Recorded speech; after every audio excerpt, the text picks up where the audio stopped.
Fala pessoal, boas-vindas a mais uma exploração visual trazida pela Ford College. Hoje a gente vai sair daquele caos total que são os deploys manuais feitos direto do computador para entrar de cabeça numa máquina de automação super elegante no ecossistema Solana. Na nossa última explicação, a gente cobriu a execução de validadores locais e a manipulação de estados, lembram? Mas agora a ideia é dar um passo além. Vamos transformar essa experiência num processo real, sólido e de nível de produção. Bora lá?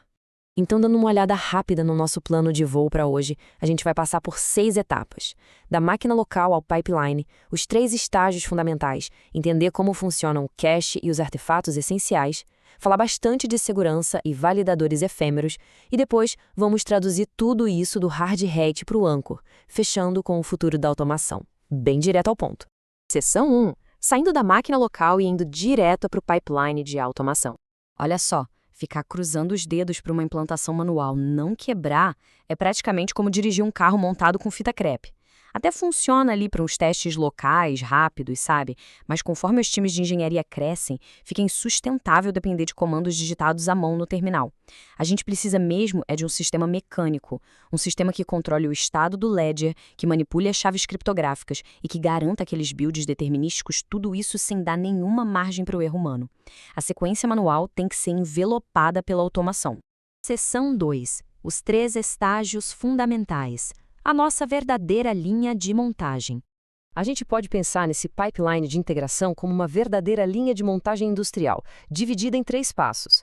O estágio de build, a construção em si, tem aquela missão sagrada de produzir o mesmíssimo binário compilado e o mesmo IDL toda santa vez que recebeu o mesmo código. Depois, o estágio de teste roda as validações de um jeito perfeitamente determinístico. E para fechar, o deploy publica esse binário e entrega artefatos estáveis que outras partes da aplicação vão conseguir consumir com total confiança. Seção 3. Onde a gente entra nos detalhes do cache e dos artefatos essenciais.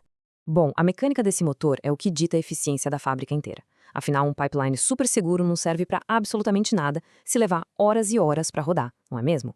O grande pulo do gato aqui é o chamado pacote de artefatos. Quando a gente compila um programa, geramos saídas estáveis, cacheadas e versionadas. Se a gente deixar o ambiente perder tempo recompilando tudo sempre do zero absoluto, nossa, é um desperdício enorme de poder de processamento. E pior, isso abre portas para instabilidades enormes causadas por atualizações invisíveis que acontecem nas próprias ferramentas de compilação.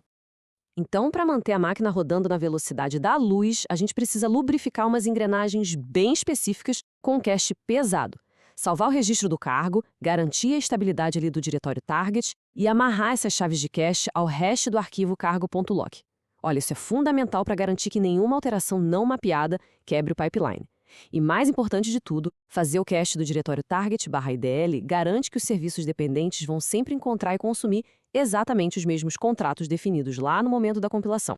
Seção 4. Segurança total e os validadores efêmeros. De que adianta um código super rápido se as chaves de controle caírem nas mãos erradas? Para rodar testes de integração com segurança máxima, a resposta mais elegante é usar o validador efêmero. Basicamente, em vez da gente ficar dependendo de redes externas que podem ficar instáveis, ou de compartilhar o estado de testes velhos, o nosso pipeline simplesmente inicia um nó local da Solana. Um nó de vida curta, rodando direto ali dentro do container da integração contínua. É literalmente espelhar aquele fluxo de desenvolvimento local perfeito, só que dentro da nuvem. E aí a gente bate de frente com a pergunta de $1 milhão, ou dependendo de quanto tem na carteira da aplicação, até bem mais que isso.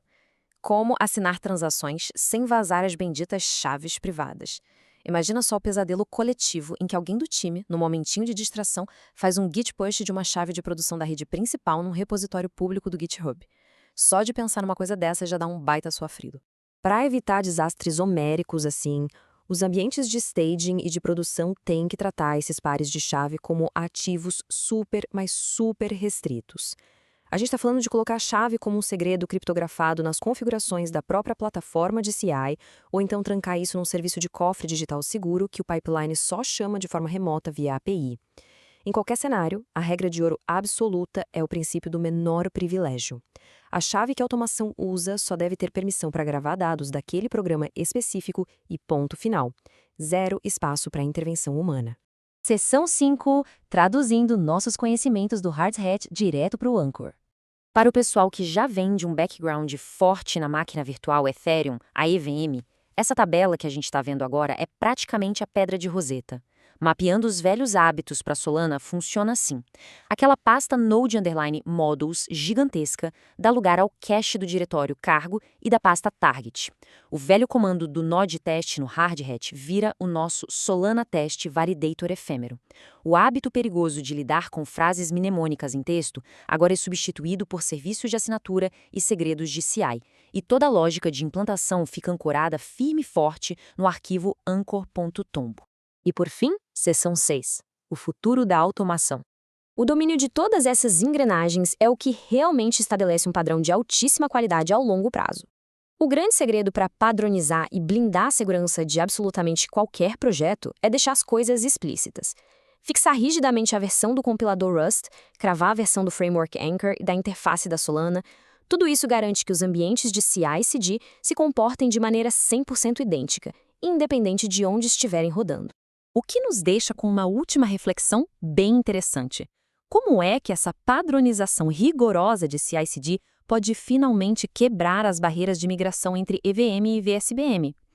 Bom, quando as ferramentas, os processos e os mecanismos de segurança são mapeados com tamanho rigor metodológico, a barreira técnica entre blockchains praticamente se dissolve, abrindo caminho para construir coisas absurdamente robustas. Muito obrigado por acompanharem mais essa exploração visual produzida pela Forge College.